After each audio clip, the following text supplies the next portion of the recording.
Okay, welcome to the Docklands. Today we're in deep Docklands. This is the Royal Docks. It's an enormous area that was once the industrial heartland of Britain, let alone the industrial heartland of London. It's created in the mid-19th century to handle big ships, and the kind of bigness of the water, the docks that was created to hold these ships is very much a feature which still exists in this place. From the 1960s, it ceased to be a docks. The docks closed as the bigger ships were created that offloaded further up the river, down the river, sorry, in Tilbury, leaving it ripe for redevelopment. And that's some of the stuff that we're going to see today. Right now, we're in the Thames Barrier Park. This is a park that was created by the GLA, the Greater London Authority, in the year 2000 to mark the turn of the millennium. It's designed by the French landscape architect Alain Provost with the UK architects Patel Taylor. Right now we're moving through a feature called the Green Dock, and the Green Dock is a reference to that maritime history of this area. Now this park was created on what had once been one of the most polluted sites in the entire country. It was a petrochemicals work, and between this lovely landscaping here and this fresh, nice soil, between us and the kind of nastiness and polluted land below is a 2-metre barrier of crushed concrete.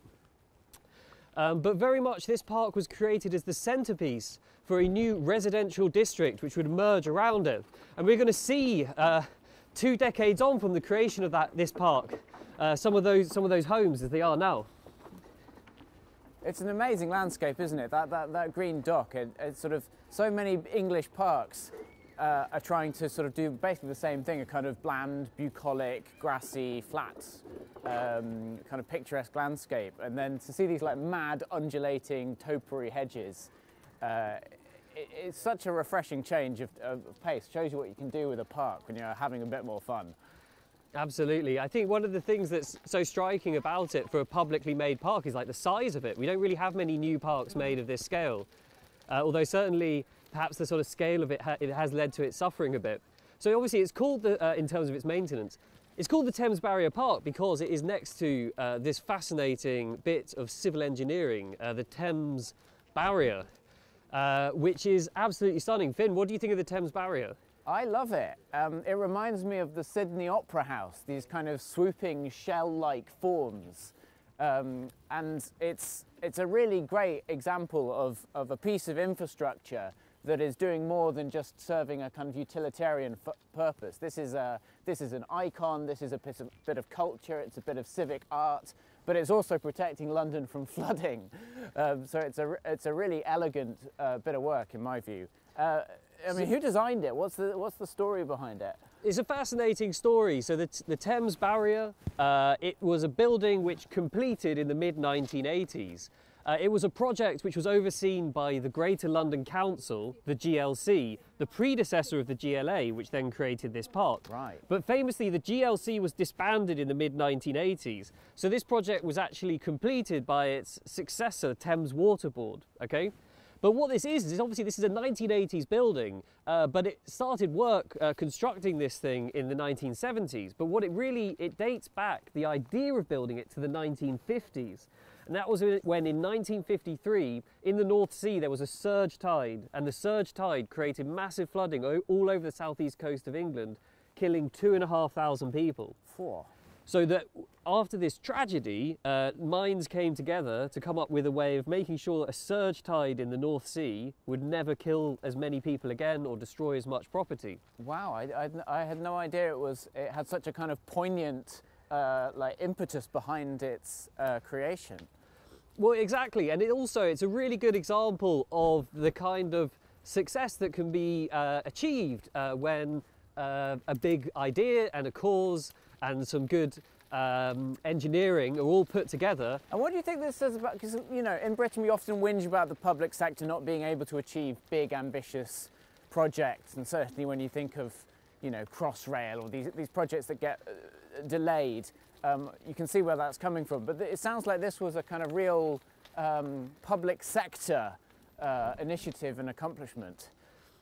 Well, exactly, and that's what's, I guess, if you could look at the present era that we're in now, you'd say, is it likely that we'd be able to build another Thames Barrier if we really needed to? Now, this one's mechanical, and what that means is that these big shields can come up and block the water whenever there's a surge tide. It's all very clever, and it's worked very well up until now. It's rated to last until 2060, so that's 40 years more that it can survive. But there is a kind of big question about whether or not that sort of capacity exists to create these grand structures where and when they're needed. And certainly in London, we've seen, for example, a project like Crossrail, which is a great engineering project, but not necessarily delivered on time or to budget. So it is a bit concerning when you think about that. But it's good to know that it can be done, or at least it could be done in the past, and maybe it could be done again if we were to better invest in publicly employed architects and engineers and that kind of expertise that's needed to pull off these very clever projects. Where are we going? Absolutely. So we're going to go along here. So we're going to sort of wave goodbye to Thames Barrier Park, although it's a stunning place. And definitely the best place to get a good view of that mighty Thames Barrier. Today, the barriers are down, so that's not allowing the water through. We're going to cut through this here segment and past these cool buildings, this towering structure on our right. And we're now entering a development which is called Royal Wharf. For the historians among us, it was something that was previously known as Minoko Wharf. And this is an absolutely enormous residential development by a property developer called Ballymore. We're going to go along this avenue and then take a sharp right down there. So this is a 3,000 home development. It will eventually have 10,000 people living here. It's designed by the architects Glenn Howells, May, Seri and Fielden Clegg Bradley Studios. It's quite a good mix. We're going to turn here left, and they're all acclaimed sort of large architects. You see that? Like a car beeping at us because we were cycling in the roads. Like, yes. It's just amazing how entitled cars are to what is a shared space between cyclists and cars. Yes, exactly. In a rush to get somewhere, but where today? Yeah. So here we are, we're in a Muse Street, and this is a kind of modern replication of the trendy Muses where people live in the West End. It's quite a traditional look aesthetically. You know, we're seeing a lot of bricks, yes, timber, we're seeing kind of familiar house shapes, a door, two windows. Looks kind of Georgian or Victorian inspired. But this is actually really high tech, because one of the remarkable things about this development, Royal Wharf, not just its scale, but the speed that it's been built. So much of what we've seen around us has just been built in the last few years. Wow. And that's because they're using a modular system. So parts are brought here on site and then assembled as buildings. But I think if we can cut down through this alleyway here, we'll see quite an interesting contrast of scales. It feels very new, doesn't it? It feels like it hasn't quite bedded in as a community yet. There's no kind of wear and tear that comes with age. No. But you know, it's not bad. I'm quite into it. I'm amused by these signs. I don't know what aesthetic reference they're going for. Is that a kind of Californian street sign?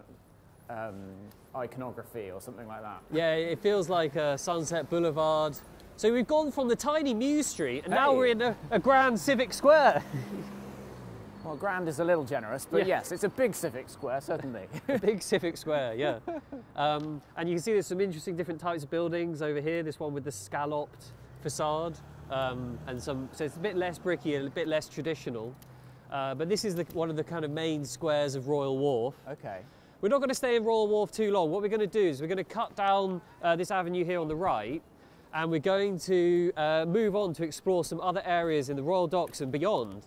And we've got an intention today that we're going to end up at the Greenwich Millennium Village and over by the Dome. So I think this is a great opportunity to kind of experience the massive scale and also the very different styles of buildings. Right, so we're going to go along the Thames and then across the cable car into the North Greenwich Peninsula, see the Millennium Dome, have a look around the new design district, and then end up at Erskine's Millennium Village on the south side of the Thames. Is that the plan? It sounds like a deep Docklands experience to me. That does sound deeply Docklands.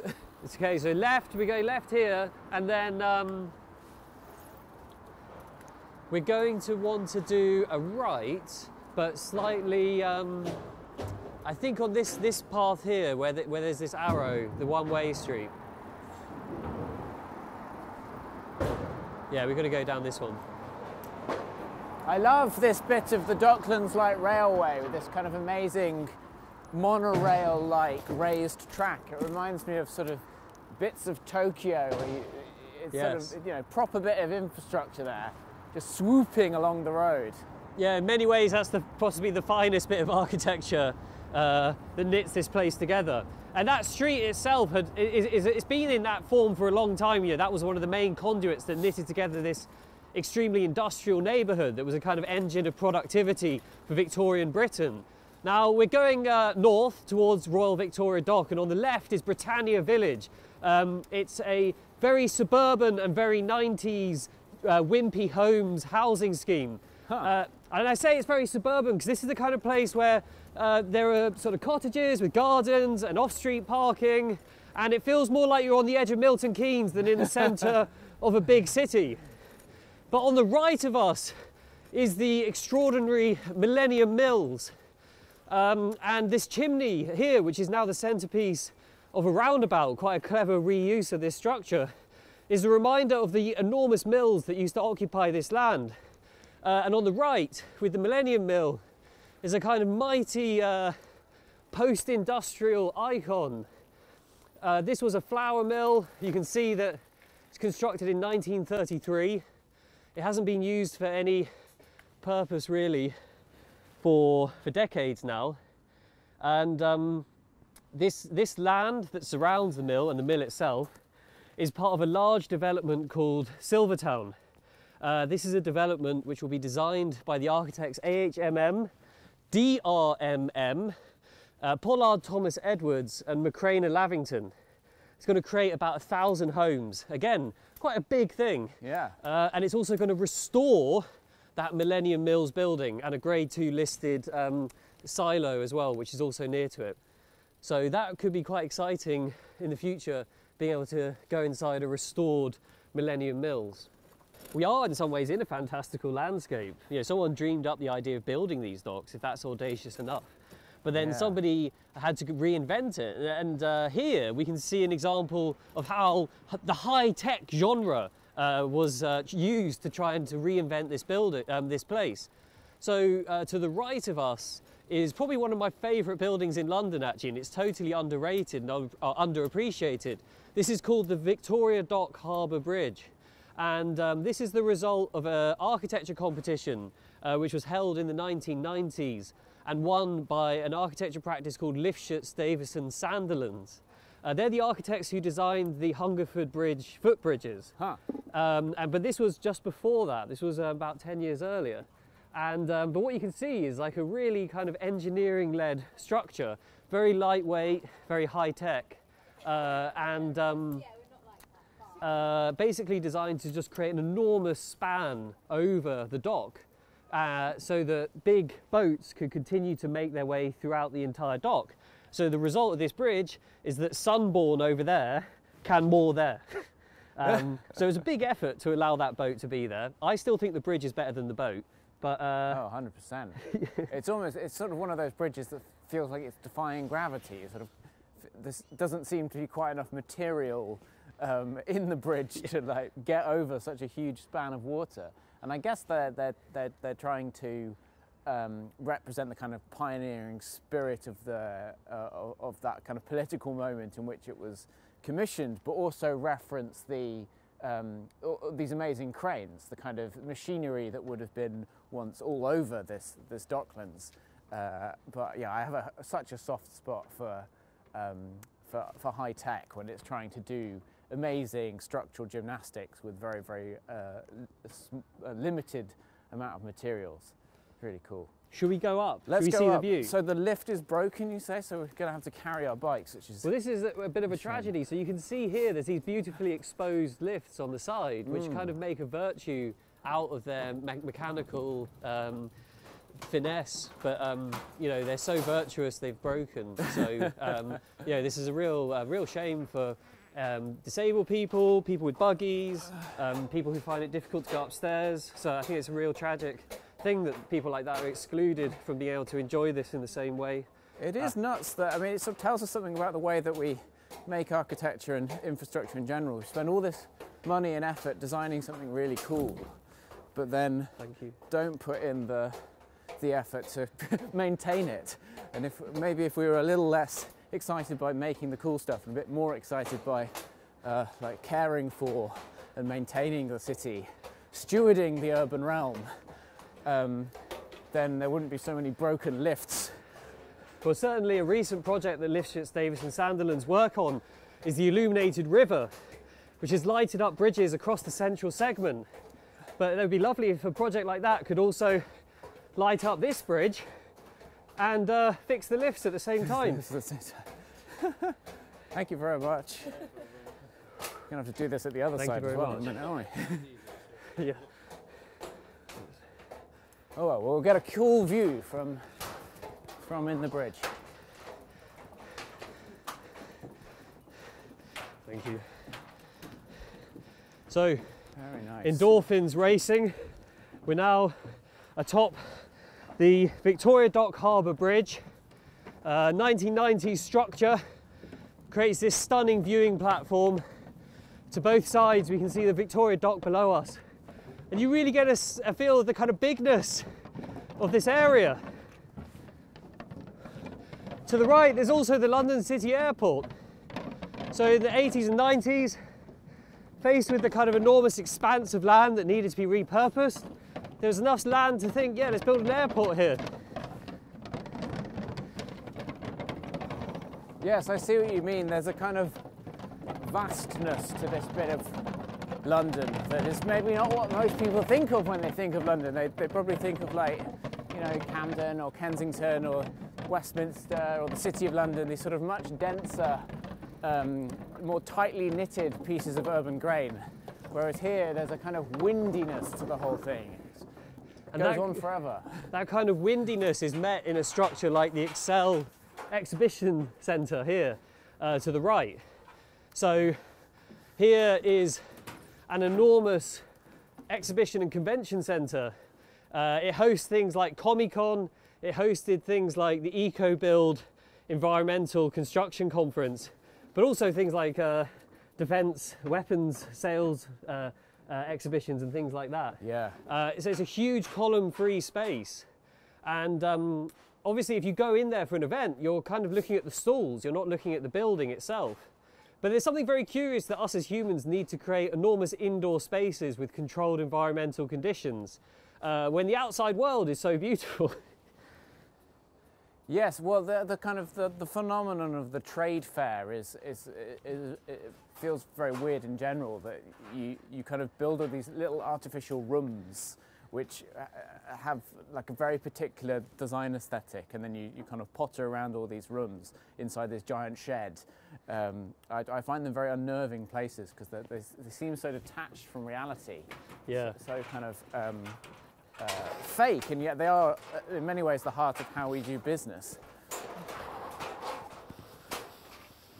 But of course the Excel Centre is not operating at the moment because we're during a pandemic, so what's happened to it? Or didn't they turn it into a hospital? Yeah, so that's really one of the fascinating stories of what has been a very tragic year for much of the world, and obviously very much for London as well, with the COVID-19 pandemic, is that early on in the pandemic it was understood that London urgently needed emergency capacity for its hospital beds. And so an idea was born to create what are now called Nightingale hospitals. The Excel Centre was turned into a 4,000 bed hospital with all the equipment ready to help people who were struggling with this terrible condition, to help them and get them back on their feet. Now, this was a project which was announced in April 2020, and and completed extremely quickly because of the scale of the crisis at the time. And it was a collaboration between the military and an architecture practice called BDP, one of the largest architects in Britain. So it's an interesting example of how the public sector can deliver the kind of architecture we need and where we need it and when we need it. It costs a lot of money though. And it hasn't really been used, has it? They kind of mothballed the whole thing after not very long. Well, exactly, that's the very interesting thing. So I think in total about 40 patients have been treated in this NHS hospital. So that's a tiny percentage of the overall capacity of the building. Obviously it's a good thing that it never reached that full capacity, because it meant that most patients were able to be treated in other hospitals nearer their communities and so on and so forth. Yes. Yeah, it's certainly, perhaps its most lasting historic legacy will be in the photo shoots and the images that were sort of broadcast quite heavily across media at that time in April 2020, when everybody was very upset and concerned about what was going to happen next. So perhaps that was its real purpose. Thankfully, it was never used as a medical facility.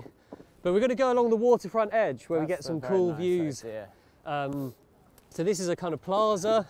It's a bit of a moth-eaten plaza by the looks of it, but I love the kind of epic scale of it. Much of the architecture here is not really worth remarking. So it's not very remarkable. Yes, hotels. I wonder if this relates to what you're saying about the place being sort of big. It's also sort of bland. There's a kind of nothingness to a lot of the architecture. And even though very cool events like Comic-Con happen here, which are very colourful and lively, this sort of the built armature on which they're happening is kind of like very, very bland, almost deliberately bland. Yeah. Having said that, it's clear that a lot of people today on a Saturday come here to enjoy it, so that's a good sign. Yeah, well, people love the water. Yeah. It's an amazing, you know, it's great that they kept these docks, right? They didn't fill them in, I think it's really special to have big bits of water in amongst housing and businesses.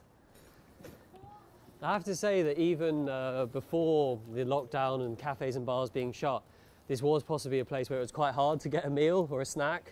Yeah. So despite the kind of scale of development, there isn't really the kind of buzz of a city or a town centre like, for example, many of the other bits of London, like I live in Tooting. There's an awful lot of cafes and shops and things immediately everywhere you turn. You know, this is a town centre here with thousands of people, but it's remarkably low-key in comparison. Yeah, I guess that's partly because it's just not got the density. Like, there's not enough people living here to sustain a really rich mix of,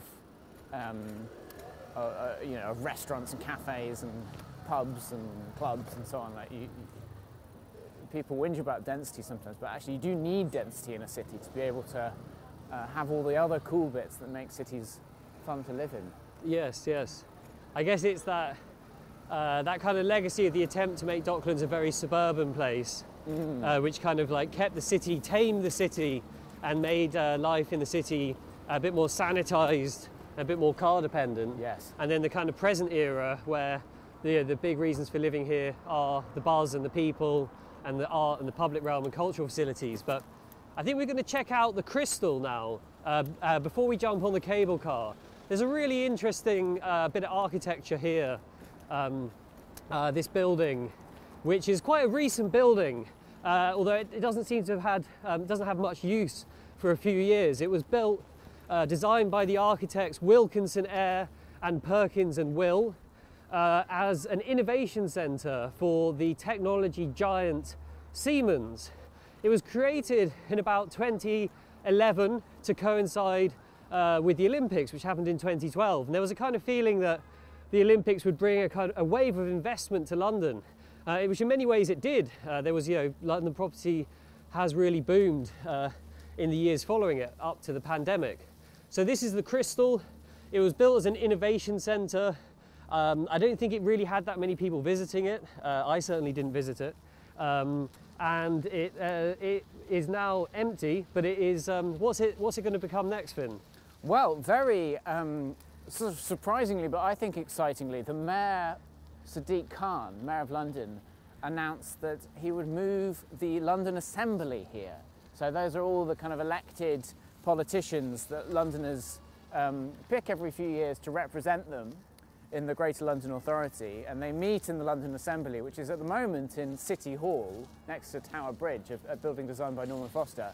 But it turns out that that building, City Hall, was procured under a very tricky financial arrangement that has meant that now the Londoners have to pay an enormous amount of money every year to a private landlord to keep using City Hall. Oh, funny that. And so, you know, lots of local authorities are under pressure. They need to save money, and so Sadiq Khan has said, well, you know, let's move into the Crystal, which would be much cheaper. And so it turns out this was a building that was built and owned by the GLA, leased out to Siemens. So effectively they just conveniently built their own second City Hall base for themselves without realising it. Exactly. It was a sort of like a eureka moment of like, oh, why don't we move into that funky building in the Docklands that we happen to already own? So, you know, it's very sad that we have to leave City Hall, and it's ridiculous that we ever procured a building in this public-private finance initiative that sort of John Major, the former Prime Minister, pioneered. But the sort of upshot of it now is that the Mayor is going to be based in the Docklands, and that could be a really interesting sort of shifting of the centre of gravity of London towards the east. And it will save us some money as taxpayers, which is potentially a good thing as well. Yeah, it's amazing to think that this will be the City Hall for all of London, the Greater London Authority, the same people who built that park where we started. This is going to be their new City Hall.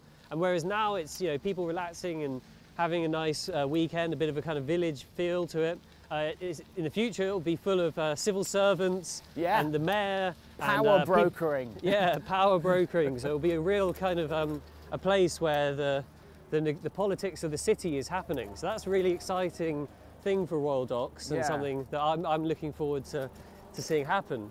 I think it's an exciting, it's a sort of strange move and regrettable in some ways that it's come to this, but I think a good solution to a difficult problem. Absolutely. So one of the things I love about the Crystal is the fact that the cable car goes right over the top of it. And I have to say the cable car is one of my favourite things in London, because it's fully integrated into the transport network. And so that means that you can use your Oyster card or your travel card to get onto the cable car. It's designed so you can take your bikes on. It's got these big gates which are friendly for everyone, buggies, wheelchairs, bikes. It's cool. It's brilliant. Ooh. Just get my Oyster card out. Thank you.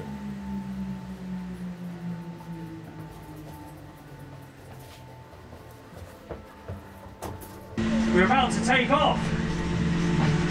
Now the cable car is a really interesting story to the cable car. Now obviously it links the Royal Docks with the Greenwich Peninsula. The Greenwich Peninsula is where the Millennium Dome is, this big visitor experience at the turn of the millennium, which we'll discuss in a minute. It was built here, and this was a kind of moment that coincided with the Olympics, again, kind of moment of optimism and investment in London's infrastructure. Amazing things like the London Overground was created at that time, and Stratford International Station. But the cable car has had a bit of a mixed success. It was £60 million was spent creating this cable car. It's been described as one of the world's most expensive cable cars ever built. Luckily, like today, there's actually a good buzz in terms of the number of people using it. It's definitely more of a kind of tourist thing or a recreational thing than a piece of like heavy commuting infrastructure. Yeah. And there's studies through the years that have suggested that there's actually very few people who use this as part of their regular commute to get around the city. Having said that, the few times I have been on it, it's been a real joy. I mean, thinking about what this part of the world might be like when the Mayor moves here, you could imagine it becoming more used as a commuter route. Yes. I think one of the barriers to it being used as sort of like normal transport is just it's a bit expensive. It's quite an extraordinary thing to just sort of hover over these big bits of post-industrial landscape. So really get a feel for the sort of distances we've travelled just in this short tour that we're putting together for you. Yeah, you can only just see the Thames Barrier over there. You see some real heavy construction going on as well. We definitely get the feel that this is a place where there's a lot of activity going on. Yeah. Down to the right of us is Trinity Buoy Wharf, kind of 1990s arts complex, business centre now, once surrounded by industrial, post-industrial land, now surrounded by residential. We're pretty much halfway across the river, the Grand River Thames, where it bends around the Greenwich Peninsula. We're coming, I mean, that is the O2, obviously, the Millennium Dome, now a music venue, originally built as an extraordinary kind of exhibition space by Richard Rogers, and it's not a dome. It's engineers get very annoyed by this. It's not a dome. Right, I'll try my best to not offend them. It's a membrane which is stabilised by these yellow towers that hold it up with cables. So it's more like a tent, whereas a dome is a kind of load-bearing masonry structure, right, like a brick dome. But I mean, that's engineering semantics. It's quite wobbly in here.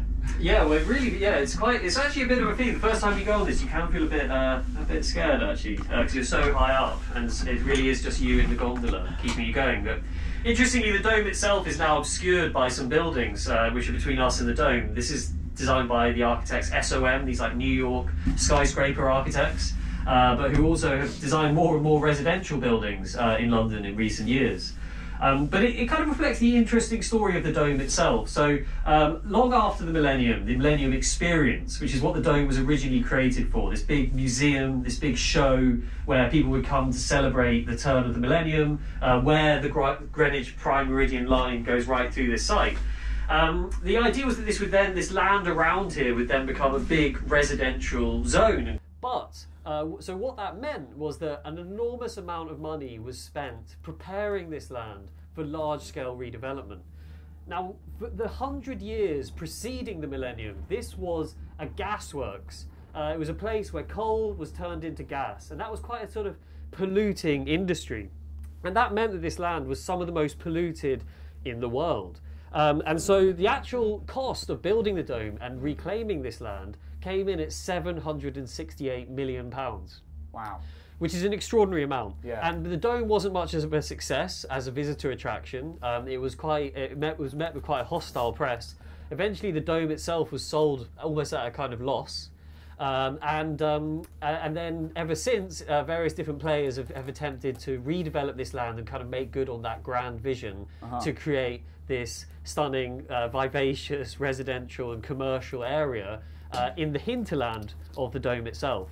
And so that's kind of some of the stuff that we're going to see now as we get off the cable car and we explore this area. And here we are. We're now on the Greenwich Peninsula.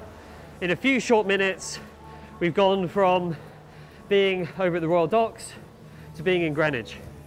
Amazing. And it feels good. Amazing. What a way to travel. We'll celebrate arriving by Greenwich by, should we go and have a closer look at the dome? Yes. So I think if we go along here to the waterfront and then along, that might be a nice way of doing it. So North Greenwich, this whole bit of the peninsula is undergoing enormous change, isn't it? There's a big property developer who's kind of taken on a vast amount of land and is trying to develop it all in various interesting ways. And that property developer is called Night Dragon. That's a pretty cool name. Very cool name. Someone called Merlin. I value the kind of references that are going on there. Very medieval. So here we are on Olympian Way, and there's some pretty space-age structures we're being met with. What are these? What are these space-age? Could they be part of the tide? Yes, I think that's exactly what they are. I think that they are foreshadowing a new piece of elevated public park that we're about to go and see. But more on that later. To our right is a sculpture. This is an Anthony Gormley sculpture. It's kind of unusual for Gormley. Nice. But it does, a lot of Gormley's work is about figures, often sort of versions of himself, his own body embedded in the structure, like the Angel of the North is an obvious example. And this too, if you kind of squint at it, you can see that there is a human form kind of buried in this cloud of what looks like TV aerials. I think the scale of it as well, I think for me that's a real kind of anchor and a real kind of statement for like the power of the arts, and in that kind of vision making of a place like this and the future of a place like this. There's actually an example up here which is quite different. It's a Damien Hirst who wasn't so famous for working in sort of grand outdoor type structures as Anthony Gormley, but obviously is still an acclaimed artist. So this is the Tide by Diller Scofidio and Renfro architects. They're the architects who created the High Line in New York, and it's a walking route, so you can come along this. It connects the train station with the waterfront. It's got some nice parks, there's some people doing their gym work, other people just chilling. So definitely a nice thing, quite a sort of grand addition to in terms of what purpose it serves, but still. Yes, the High Line was a refurbishment of an existing raised railway line that had fallen out of use, and they turned this kind of derelict bit of raised infrastructure into a linear park that snakes through Manhattan. But this is all built from scratch. You know, there was no existing piece here. This is all new. So it's a little bit weird to sort of invent a High Line when there wasn't one before, but I guess it is part of what the developer is trying to kind of rebrand the area, pepper it with exciting public amenities that will kind of bring people into the area and help to tell a story about what they want this part of London to be like. To our right, this is Ravensbourne College, or a piece of Ravensbourne College designed by Foreign Office architects who have disbanded, and now one of their co-founders, Farshid Mousavi, runs Farshid Mousavi Architecture, Iranian British Londoner, very, very compelling designer. This is one of her earlier projects. I have to say, I really miss the moments when architecture like this was being built, because this isn't to everybody's taste, but to me it seems like a more kind of inclusive approach to design than some of the kind of ultra tasteful, ultra kind of refined, you could say conservative design approaches that you see now. Yes. I think this is something, for me, with the big circular windows and the crazy pattern, you know, that's something that, you know, a young person might see that and be inspired to become an architect. And it's an arts college, you know, they teach architecture there. Yeah. I think that's great. It's one of the most interesting architecture schools in a way. It's not like, you know, your Ivy League, Oxbridge type intake at all, but I think they're doing really forward-thinking, refreshing work. And so it makes sense that they're in this sort of blingy urban building that Farshid designed. Excuse me, thank you. I have to say, as a fan of cedar trees and a fan of silver birch, I am a fan of the Tide, because I love these trees, and they're quite evocative. So there's clearly some clever thoughts being put into the planting on this structure. Unfortunately, we can't get our bikes down that side, so we're going to go back here to the riverfront. I'm not such a fan of these SOM buildings. Thank you. These sort of like beige monoliths. Yes, I mean this, I guess this kind of architecture, I would sadly say it's possibly more about the enjoyment from the inside than from the outside. One thing I know about this is that the interiors are by Tom Dixon, who's like an acclaimed London interiors designer. And so I think clearly there's possibly more effort has been put into what you get to enjoy inside than what we get to see from the outside. You must get quite a fun view out over the Docklands on the other side of the river.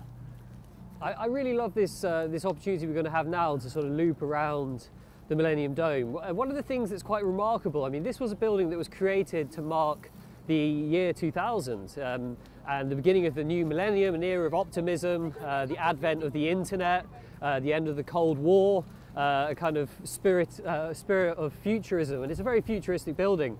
But I like also that it's got some kind of old school references in it. So, for example, as you saw when we were in the cable car, it's got these yellow pylons which hold up the cables. And you can probably guess there's 12 of these pylons, so they 12 represent the 12 months or the 12 hours in the morning or afternoon. Across the diameter of this big tent, not a dome, is 365 metres, 1 metre for every day of the year. And in the middle, if you were to stand right in the middle, the void between the ground and the top of the tent is exactly 52 metres, 1 metre for every week in the year. So I think that's kind of cute, and it's a kind of play on the calendar house, which is something that was a trend in the 16th century, when people were just getting a bit sciencey and they wanted to design architecture which had numerology in it. So I think this is a pretty cool building for that reason. And here on our right is a piece of public art which actually featured in the 2015 Open House Festival, and hopefully will feature in the Open House Festival again. This is by Richard Wilson, one of the great British sculptors who often plays around with architectural forms in his work. And what this is called Slice of Reality. It's a segment of a sand dredger, one of these structures that brings in aggregates, which is used in the construction industry. So it's a slice of the ship, and it's been put here, allowing the tide to come up and down, so you can see the water go through it. Yeah. And there's some rooms in there which at times have been used as an art studio. So there's like a little bridge, and then it is actually a kind of functioning, habitable space of sorts. To the left of us is a very big hotel. It has one of the biggest event spaces in London. There's this blue fence here. I think the blue fence is very sad because you've got this really great promenade with everybody having a lovely Saturday afternoon. And they've got this blue fence that separates them from the hotel. That blue fence wasn't there. People would be nipping in and getting coffees and having a drink in the rooftop bar, obviously once it reopens following the lockdown. This fence has been with us for the last sort of 5 minutes of this tour. Yeah. And Britain is obsessed with putting up fences. We do it all over the place. And, you know, in other countries in Europe, they still use fences, but they design them and they make them part of the civic realm, whereas we seem to just use fences as barriers, and that's about it. It feels like we're in the Baghdad green zone or something. I mean, it's like a hostile environment.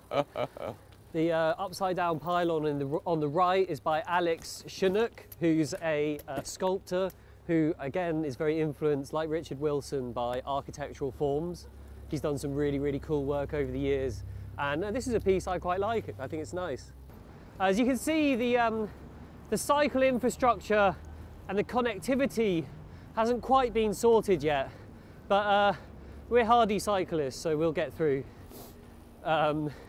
I guess this is on our right is North Greenwich Station. Above ground, it's designed by Norman Foster. Below ground, it's by Will Alsop.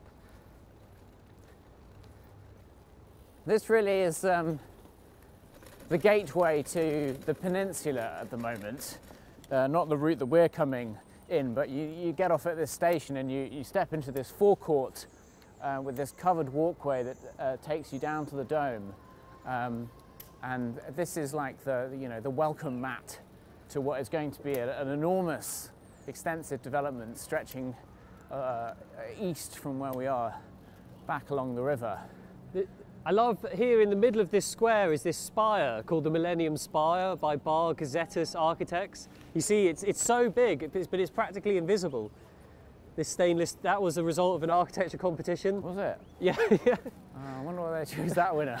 Yeah. But here, here you can see Ravensbourne College again, Farshid Musavi's building, or Foreign Office Architects building. There's the dome. There's the tide that we were up on earlier, the other end of it.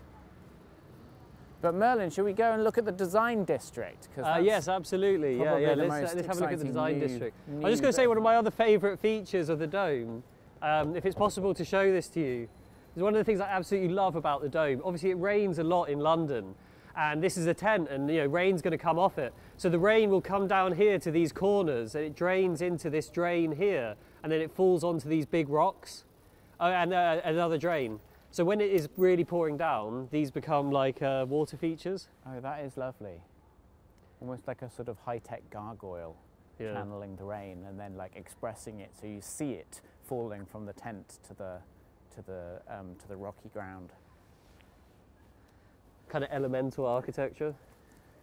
Yeah, which just shows you that kind of, you know, the high-tech architectural world, the Richard Rogers, Norman Fosters, the Mike Davieses, there are still like real moments of humanity within that. It's sort of wrong to think of it as a very rational or machiney aesthetic. Like it is those things, but they're also like really attentive at their best to the human experience. This is the Greenwich Pavilion, and beyond it is the Design District. The pavilion is by Mark Barfield Architects, who created the London Eye, one of the great buildings of London. On our right is the Now Gallery, on the left is a really cool bar and restaurant. But beyond it is what we're really excited about. This is the Design District. Wow, this is, look at this architecture. I mean, seriously, you don't see stuff like this really, certainly not in London in quite a while, of this kind of, this statement of faith in emerging architectural talent. So I'm going to tell you, what we have here is 16 buildings designed by 8 architects. Obviously they're under construction, they're going to be finished quite soon. Those architects are Adam Kohn Architects, David Kohn, 6A, Architecture 00, Hannah Courtledge, and Selges Cano. And Mole. And Mole, yes, and Mole. And to be honest, I mean, those are pretty much the most exciting architects operating in Britain right now. And obviously one of them is a Spanish practice as well. Yeah, yeah. So, I mean, we can go around this. It's still obviously a building site, but we can sort of circumnavigate it. The one to the left with the sort of mesh all over it, which is a basketball court on top, is by 00. It's one of the 2 buildings they've done. This yellow thing in the middle is going to be a sort of food court. That's by Selgas Cano. The sloping one with the kind of diamond facade, that's 6A. They've done 2 buildings, both with this sort of chamfered triangular form. And in contrast to the kind of big blandness that we were talking about earlier, everything being sort of spread out and there being a lack of sort of urban intensity, here we have a real cluster, like a real moment of intensity and variety. And we'll have to wait and see what it's like when it's finished, but it feels really promising to me. This feels like a far more rich and enticing way to build a new bit of city than sort of big bland boxes that are very spread out with huge windy spaces between them. Absolutely, and also I was just thinking now, the proximity of this to North Greenwich Station, and the fact that North Greenwich Station is about 15 or 20 minutes from Westminster. I mean, this really deserves to be the kind of the beating heart of the design conversation of London. I mean, this is, it's going to be pretty exciting when it's done. I'm going to be looking forward to coming, also when the lockdown and the pandemic is hopefully over, to some parties and exhibitions and events and other things that will be happening here. There was going to be an enormous Calatrava building here as well, Santiago Calatrava. And I'm so reasonably glad that that hasn't happened. But what's this one? That. So that, I think, I mean, I might get some of these wrong.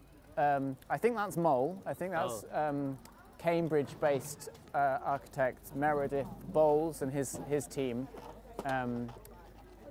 It's clearly clad in Corten steel, which is a sort of steel that is, it looks rusty, but actually that is that's what it's meant to look like, and it gives a kind of protective finish so that it won't deteriorate, and you get this amazing rich bronze colour.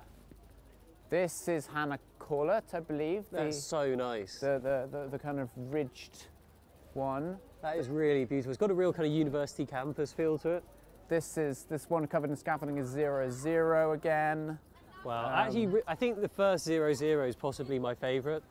With the basketball court on top. With the mesh, yeah. It's really beautiful, and also, yeah, it kind of reminds me of a bit more of a low impact approach to architecture. Well, one of the lovely things about that mesh is it means you don't need a railing around your balcony.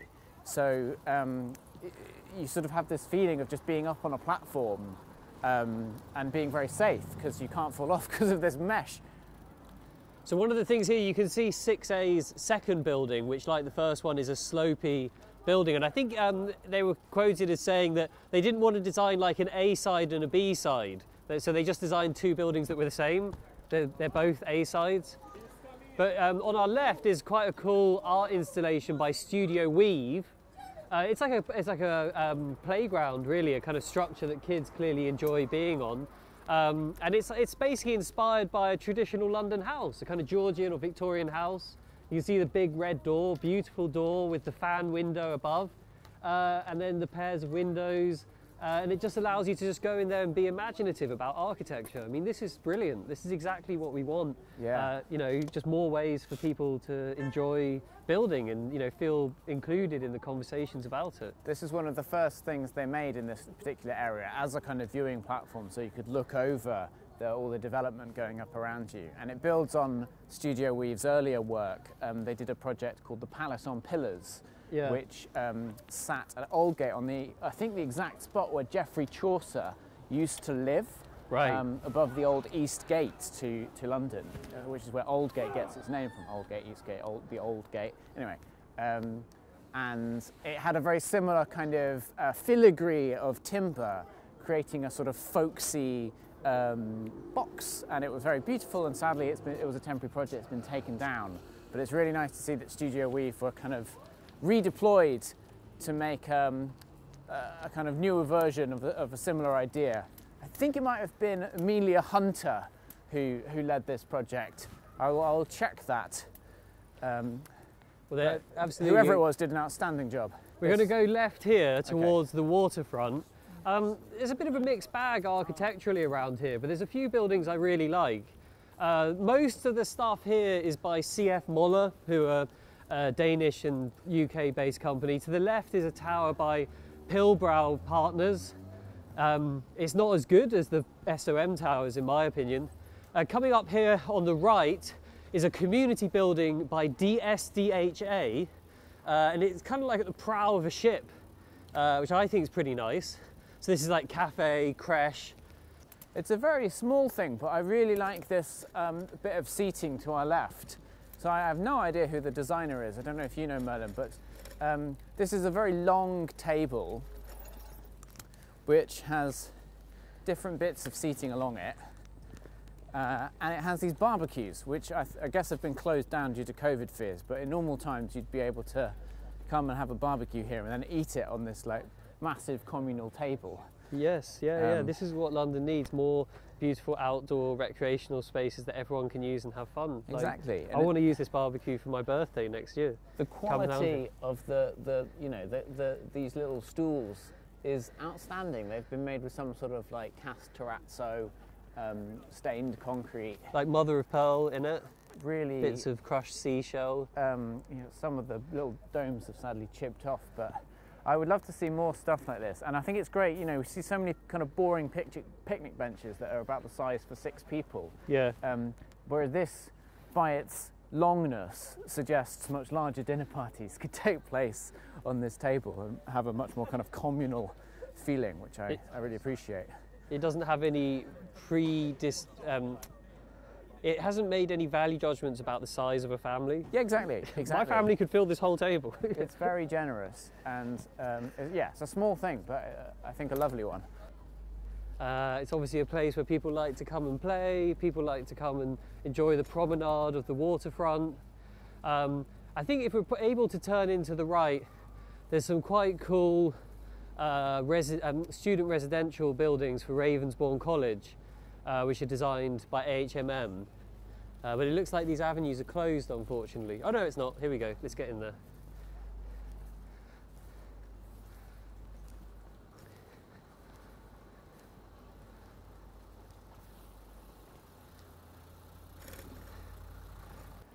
I feel this is quite an underrated building here, with these modular pieces of precast concrete creating this that's really two student residential buildings by AHMM. That's very good. This has a sort of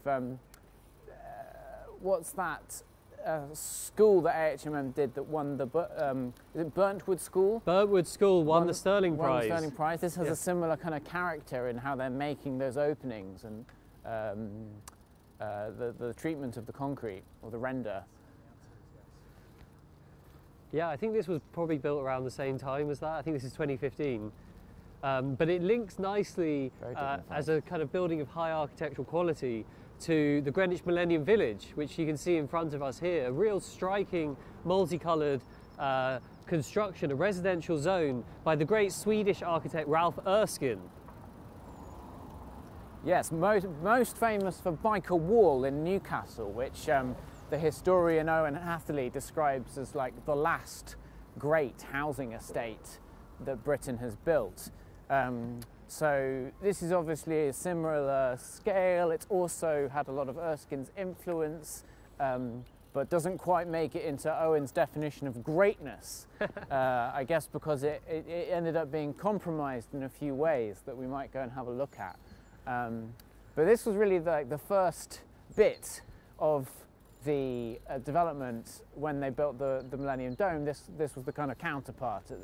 Elsewhere on the peninsula, they made this kind of what was probably called at the time medium-rise, high-density village, which is a kind of an urban type that Richard Rogers and others were campaigning for. These beautiful doors here.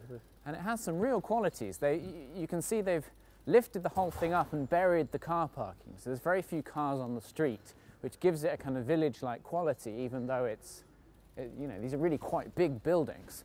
And something that Erskine is known for in Byker, in Newcastle, is embedding fragments within the walls and the urbanism.